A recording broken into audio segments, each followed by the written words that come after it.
Welcome to the Slop Farm. Enjoy the video. You begin by opening your editor and creating a new 16:9 project at 1080p. This preserves the vintage look while keeping modern compatibility. Once done, import a small set of assets, a static logo, scanline overlay, and one synth track. Make sure to set the timeline frame rate to 29, 97 or 24 for authentic motion. The color profile should be Rec.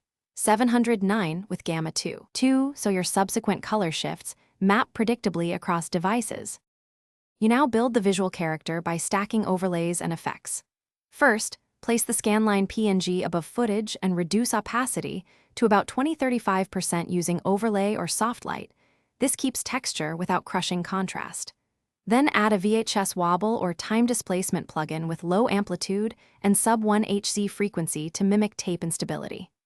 Next, nudge color channels, more red, less green, a touch more blue, and apply a very small blur to sell the analog softness. You finish by exporting with H.264 high profile and an 812 Mbps bitrate so grain and VHS artifacts remain visible. Then test the file on the device where it will play. This reveals chroma shifts or audio sync problems you might miss on the workstation.